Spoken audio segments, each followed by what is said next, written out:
Shri N Sreekumar, ഇപ്പോൾ കോൺഗ്രസ് നടത്തുന്ന social engineering അത് ശരിയായ രീതിയല്ല എന്നപ്പോൾ ഒരു പ്രതികരണമായി ഇപ്പോൾ ശ്രീ ജേക്കബ് ജോർജ് പറഞ്ഞത് അങ്ങ് കേട്ടല്ലോ.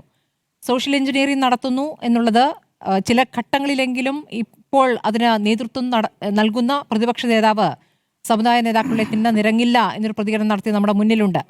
അത് ആ രൂപത്തിലല്ല എങ്കിൽ കൂടിയും എല്ലാവരെയും വിശ്വാസത്തിലെടുത്തുകൊണ്ട് നീങ്ങുകയാണ്. എല്ലാവരുടെയും പിന്തുണ വേണ്ടതുണ്ട് എന്നതുകൊണ്ട് ആ രൂപത്തിൽ നീങ്ങുന്നു. അതിൽ പരസ്യമായ കൂടിക്കാഴ്ചകളുടെ ദൃശ്യങ്ങൾ നമ്മൾ കാണുന്നില്ല, ചർച്ചകളുടെ വിശദാംശങ്ങൾ കാണുന്നില്ല. പക്ഷെ പിന്നീട് ആ വാർത്തകൾ വരികയാണ് ചെയ്യുന്നത്. ഇതൊരു ശരിയായ രീതിയാണോ ശ്രീകുമാർ?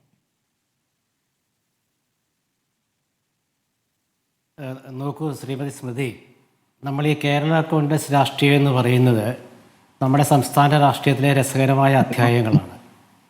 ഈ വികാരപരമായ തീരുമാനങ്ങളിൽ നിന്ന് ഉദയം കൊണ്ട ജന്മം കൊണ്ടൊരു പാർട്ടിയാണ് കേരള കോൺഗ്രസ്. 1964 അറിയാമല്ലോ, R Shankar P T Chacko തർക്കത്തിൽ 15 കോൺഗ്രസ് MLA-മാരെ രാജിവെച്ച് ഒരു പാർട്ടി ഉണ്ടാക്കി കെ എം ജോർജിൻ്റെ നേതൃത്വത്തിൽ. അതാണ് കേരള കോൺഗ്രസ്. അന്ന് തന്നെ ഒരു പി ടി ചാക്കോയോട് ഉള്ള ഒരു വികാരപരമായ ബന്ധമാണ് അതിൻ്റെ തുടക്കം. പിന്നീട് 10-12 തവണ വരെ പിളർന്നു, ഒരു 6-7 തവണ അവർ യോജിച്ചു. എന്നിട്ടൊരു ഘട്ടത്തിൽ അവരുടെ സംയോജനത്തിന് നേതൃത്വം കൊടുത്ത ശ്രീമതി ഇന്ദിരാഗാന്ധിയാണ്. അന്ന് 70-കളുടെ മധ്യത്തിലാണെന്ന് തോന്നുന്നു. അന്ന് ജോൺ ജേക്കബിനെ ചെയർമാനാക്കിയിട്ട് ഇന്ദിരാഗാന്ധിയാണ് അവരുടെ തർക്കം തീർത്തു കൊടുത്തത്. പിന്നീട് അവർ പിളർന്നു. അപ്പോൾ അങ്ങനെയുള്ള ഒരു പാർട്ടിയെക്കുറിച്ച് ചർച്ച ചെയ്യുമ്പോൾ നമ്മളിപ്പോൾ കാണുന്ന UDFൻ്റെ ഒരു തന്ത്രമാണ് അതിൻ്റെ പിന്നിൽ. എന്താണ് ആ തന്ത്രം? ഇന്ന് 2 സുപ്രധാന വാർത്തകൾ നമ്മൾ കണ്ടല്ലോ. ഒന്ന്, വിഴിഞ്ഞം തെരഞ്ഞെടുപ്പിൽ UDF ജയിച്ചു. വിഴിഞ്ഞം എന്നാൽ ഉമ്മൻചാണ്ടിയുടെ ഒരു പര്യായമാണ്. അവിടെ വിഴിഞ്ഞം തുറമുഖ പദ്ധതി ഉദ്ഘാടനം ചെയ്തപ്പോൾ ഉമ്മൻചാണ്ടിയുടെ പേര് പോലും പറയാതിരുന്ന ഒരു മുഖ്യമന്ത്രിയെയും ഒക്കെ നമുക്ക് ഓർമ്മയുണ്ടല്ലോ. അപ്പോൾ അവിടെ വിഴിഞ്ഞത്ത് UDF LDF നിന്ന് 10 വർഷത്തിന് ശേഷം സീറ്റ് തിരിച്ചു പിടിക്കുന്നു. ഒന്നത്. 2, ഐഷ പോറ്റിയുടെ വരവ്. എന്താണ് ഐഷ പോറ്റിയുടെ വരവിലുള്ള പ്രത്യേകത? കോൺഗ്രസ് സ്ത്രീവിരുദ്ധ പാർട്ടിയാണ് കോൺഗ്രസ് എന്ന് പറയുന്നവർക്കുള്ള മറുപടി നിങ്ങളുടെ സമുന്നതയായ നേതാവ് 3 തവണ MLA ആയ നിങ്ങളുടെ മഹിളാ കോൺഗ്രസിൻ്റെ മഹിളാ വിഭാഗത്തിൻ്റെ നേതാവ് സ്ത്രീവിരുദ്ധത എന്ന് നിങ്ങൾ ആഘോഷിക്കുന്ന പാർട്ടിയിലേക്ക് വന്നിരിക്കുന്നു. ഈ 2 കാര്യങ്ങൾ ഇത് കേരള കോൺഗ്രസിനെ കൊണ്ടുവരുന്നതും അല്ലെങ്കിൽ മറ്റു പാർട്ടികളെ കൊണ്ടുവരുന്നതും തമ്മിൽ ബന്ധമൊന്നുമില്ല. പക്ഷേ എന്തുകൊണ്ടാണ് കേരള കോൺഗ്രസ് വരുന്നു എന്നൊരു സന്ദേശം കൊടുക്കുന്നത്? അതൊരു സ്മൃതി പറഞ്ഞ പോലെ അതൊരു തന്ത്രമാണ്. എന്താണ് ആ തന്ത്രം എന്ന് വെച്ചാൽ LDF ഇല്ലാതായിരിക്കുന്നു. തോറ്റ് വല്ലാതെ വിഷമിച്ച് നിരാശയിലിരിക്കുന്ന ഒരു മുന്നണിയെ, അതും കമ്മ്യൂണിസ്റ്റ് മുന്നണിയെ, കൂടുതൽ നിരാശയിലേക്ക്, പരിഭ്രാന്തിയിലേക്ക്, അസ്വസ്ഥതയിലേക്കാക്കുന്ന ഒരു തീരുമാനമാണ് ഐഷ പോറ്റിയുടെ വരവ്. അതായത് ഇനി UDF കേരളത്തിന് രക്ഷയുള്ളൂ എന്ന് ചിന്തിക്കുന്ന തരത്തിലേക്ക് പാർട്ടികളെ കൊണ്ടെത്തിക്കുക എന്നുള്ളതാണ്. ഇന്ന് CPMൻ്റെ മുഖപത്രത്തിലെ ഒരു വാക്കുണ്ട്, ഒരു വരിയുണ്ട്. അത് വ്യാഖ്യാനിച്ചൊക്കെ പറയാം, UDF MP-മാരെ കുറിച്ച് അതൊക്കെ പറയാം. പക്ഷേ അതിലൊരു വരിയുണ്ട്, ആ പ്രധാന വാർത്തയിൽ 1-ാം പേജിൽ വരിയുണ്ട്. അതായത് ഒറ്റുകാർക്കുള്ള താക്കീത്. ഈ ഒറ്റുകാരെന്ന് പറഞ്ഞത് എന്തായാലും UDF-കാരല്ലല്ലോ, ഒപ്പം നടക്കുന്നവരല്ലേ ഒറ്റുകാരുള്ളത്. അപ്പോൾ ആരാ ഒറ്റുകാർ? ഇന്നലത്തെ യോഗത്തിൽ പങ്കെടുക്കാതിരുന്ന ജോസ് കെ മാണിയും അതുപോലെ ശ്രേയാംസ് കുമാറും ഒക്കെയാണോ? അല്ലെങ്കിൽ ഒറ്റുകാർ എന്ന പദപ്രയോഗം എന്തിനാണ് അവിടെ CPMൻ്റെ മുഖപത്രം നടത്തിയത്? നിസ്സാര കാര്യമല്ല. അപ്പോൾ അതുകൊണ്ട് നമ്മൾ ആലോചിക്കുക, ചർച്ചകൾ എന്തെങ്കിലുമൊക്കെ നടക്കുന്നുണ്ട്, ഇല്ലെന്ന് പറയുന്നില്ല. രണ്ടാമത്തെ കാര്യം, ഇന്ന് 2 MLA-മാരുടെ, ഒരു മന്ത്രിയും ഒരു MLA-യുടെയും ഫേസ്ബുക്കിലെ വാചകങ്ങൾ, എന്തിനാണ് ഇന്ന് അവർ ആ വാചകങ്ങൾ ഇട്ടത്? ഇന്നെന്താണ് ഇതിന്റെ പ്രസക്തി?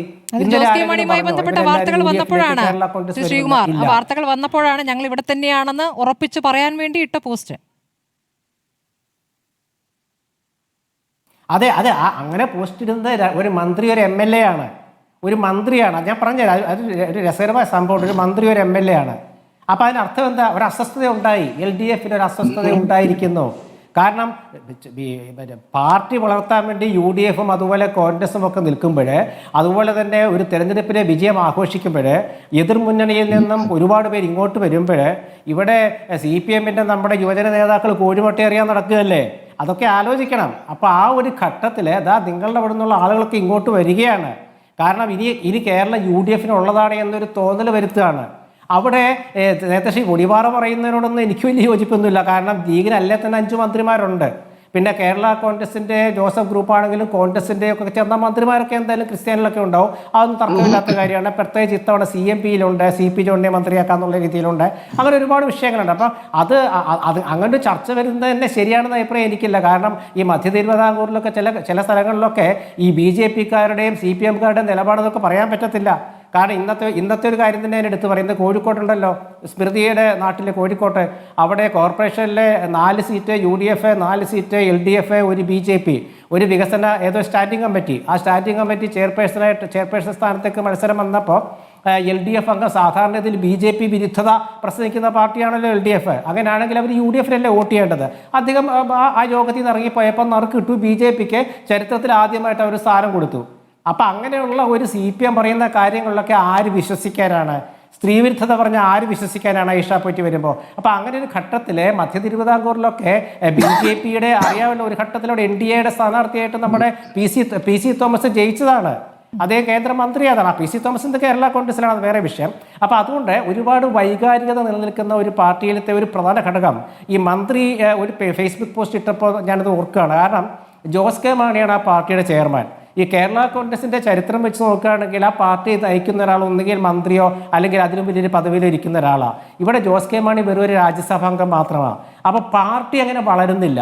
നേരെ മറിച്ച് പാർട്ടിയുള്ള ഒരാൾ മന്ത്രിയാവാനേ വളരും. ഇപ്പം ജോസ് കെ മാണി ഇരിക്കുമ്പോൾ റോഷി അഗസ്റ്റിനെ ചെയർമാൻ്റെ ഒരു ജോലി എടുക്കാൻ പറ്റത്തില്ലല്ലോ. അപ്പോൾ അതുകൊണ്ട് ജോസ് കെ മാണിക്കാണെങ്കിൽ അതുകൊണ്ട് ഒരു ആ മന്ത്രി സ്ഥാനം ഇല്ലാത്തതുകൊണ്ട് ആ രീതിയിലേക്ക് ഇറങ്ങി ചെല്ലാനും കഴിയുന്നില്ല. കാരണം അവിടെയൊക്കെ CPM ആ ഗ്യാപ്പിൽ കയറി ഇരിക്കുകയാണ്. അപ്പോൾ അങ്ങനത്തെ ഒരു ഘട്ടം വരുമ്പോൾ അടുത്ത തവണ UDF അധികാരത്തിൽ എത്തുമെന്നൊരു തോന്നൽ വരുമ്പോൾ കേരള കോൺഗ്രസിനെ സംബന്ധിച്ചിടത്തോളം അവർക്ക് പ്രത്യയശാസ്ത്രം ആശയപരമൊന്നും ഇല്ലല്ലോ. കാരണം LDF ആയാലും UDF ആയാലും അവരേതെങ്കിലും മുന്നണിയിൽ അവരുണ്ടാകും. അത് ഞാൻ അവരെ ഇതായിട്ട് പറയുകയല്ല. അവർക്ക് അങ്ങനെ അധ്വാന സിദ്ധാന്തമൊക്കെ KM മാണി പറഞ്ഞതൊക്കെ ഒരു ഘട്ടത്തിൽ നമുക്ക് ഓർക്കാമെങ്കിൽ പോലും ഈ 50 ആണ്ട് കേരള കോൺഗ്രസ് തികച്ചപ്പോൾ, KM മാണി സാർ 50-ാം ആണ്ട് തികച്ചപ്പോൾ അന്ന് അദ്ദേഹം മാതൃഭൂമിയിലൊരു ലേഖനം എഴുതിയിരുന്നു. ആ ലേഖനത്തിൽ ഒരിടത്ത് പോലും അന്ന് UDFനെ കുറിച്ചൊന്നും അദ്ദേഹം പറഞ്ഞിരുന്നത്, LDFനെ കുറിച്ചാണ് പറഞ്ഞത്. അപ്പോൾ അതിന് വിമർശനം ഉയർന്നു. UDFിൽ ഇരുന്നുകൊണ്ട് LDFിൽ ഇങ്ങനെ വിമർശിക്കുന്നത് ശരിയാണോ? പക്ഷേ അന്ന് മാണി സാറിൻ്റെ ഒരു ദീർഘദൃഷ്ടി ഉണ്ടായിരുന്നു. കാരണം അദ്ദേഹം പെട്ടെന്ന് സ്വതന്ത്ര ഒരു ഗ്രൂപ്പായിട്ട് മാറി, പിന്നീട് പാർട്ടിയിൽ നിന്ന് മാറി, പിന്നെ വീണ്ടും രാജ്യസഭാ അംഗം കിട്ടിയപ്പോൾ തിരിച്ചു വന്നു. പിന്നീട് വീണ്ടും അദ്ദേഹം ഈ ഒരു കോട്ടയം ജില്ലാ പഞ്ചായത്ത് പ്രസിഡന്റ് സ്ഥാനവുമായി ബന്ധപ്പെട്ട് വാഴിക്കാൻ പറഞ്ഞ പോലെ അവർ വിട്ടുപോയി. അപ്പോൾ അവർക്ക് അത്രയേ ഉള്ളൂ. അപ്പോൾ അവരെ സംബന്ധിച്ചിടത്തോളം ഇനി അവരുടെ പാർട്ടി വളരണമെങ്കിൽ മധ്യ തിരുവിതാംകൂറിൽ PJ ജോസഫിന്റെ പാർട്ടിയാണ് ഇപ്പം മുന്നിൽ നിൽക്കുന്നത്. ഫ്രാൻസിസ് ജോർജ് MP ആണ് കോട്ടയത്തെ. പാലാ നഗരസഭ കേരള കോൺഗ്രസിനില്ല. അപ്പോൾ അങ്ങനെ വരുമ്പോൾ ആ ഒരു ജോസ് കെ മാണിയുടെ വളരെ ചെറുപ്പമാണ്. അപ്പോൾ കേരള കോൺഗ്രസിന്റെ തലപ്പത്ത് 13 വട്ടം പിളർന്ന ഒരു പാർട്ടിക്ക് കേരള രാഷ്ട്രീയത്തിൽ ആയുസുണ്ടെന്നുള്ള ഉറപ്പാണല്ലോ. അപ്പോൾ അതുകൊണ്ട് അങ്ങനെ വരുമ്പോൾ അവിടെ ജോസ് കെ മാണിക്ക് ഇപ്പോഴുള്ള ഒരു സാധ്യത എന്ന് പറയുന്നത് അദ്ദേഹം പ്രതിപക്ഷത്തിരുന്നാൽ അദ്ദേഹം ഒറ്റപ്പെട്ടു പോകും. കാരണം കൂടെ നിൽക്കുന്നവർ പോലെ ചിലപ്പോൾ ഉണ്ടായിക്കൊള്ളുന്നില്ല. അപ്പം അതുകൊണ്ടാണ് ജോസഫ് ഗ്രൂപ്പ് തന്നെ പറയുന്നത്, അതായത് ഞങ്ങൾ അവരുടെ പിന്നാലെ പോകുന്നില്ല, പക്ഷെ അവർക്ക് വേണമെങ്കിൽ വരാം. പക്ഷെ അതുകൊണ്ട് UDFിന് അതുകൊണ്ടാണ് മെച്ചമെന്നുള്ളതല്ല. പക്ഷെ UDFിന്റെ ഇപ്പോഴത്തെ തന്ത്രം എന്ന് പറയുന്നത്, ആ സോഷ്യൽ എഞ്ചിനീയറിംഗ് ഒന്നും ഞാൻ പറയില്ല, തന്ത്രം എന്ന് പറയുന്നത് ആകെ തോറ്റിരിക്കുന്ന, ആകെ പരാജയപ്പെട്ടിരിക്കുന്ന, ഒരു കാര്യത്തിലും നിലപാടില്ലാത്ത, BJPയുടെ കാര്യത്തിലും നിലപാടില്ലെന്ന് ഇന്ന് വരെ തെളിയിച്ച ഒരു മുന്നണിയെ നയിക്കുന്ന CPMൽ അസ്വസ്ഥത ഉണ്ടാക്കുക. ആ അസ്വസ്ഥതയിൽ അവർ വിജയിച്ചു UDF. കാരണം ഇന്നത്തെ 2 കാര്യങ്ങൾ, ഇത് കേരളം ഞെട്ടിയോ അമ്പരപ്പിച്ചോ എന്നുള്ള വിഷയം എന്ന കാര്യമല്ല. പക്ഷെ വന്നതാരാ? ഐഷ പോറ്റി വരുമ്പോൾ സ്ത്രീ വിരുദ്ധതയുള്ളൊരു പാർട്ടിയിലേക്ക് ഐഷ പോറ്റി വരാൻ പറ്റുമോ? അവരെ 15 വർഷം അവരുടെ MLA ആയിരുന്ന ആളല്ലേ. അപ്പൊ അതാണ് വിജയം, അതാണ് UDFിന്റെ വിജയം, അതാണ് പ്രതിപക്ഷ തന്ത്രം എന്ന് ഞാൻ പറഞ്ഞത്.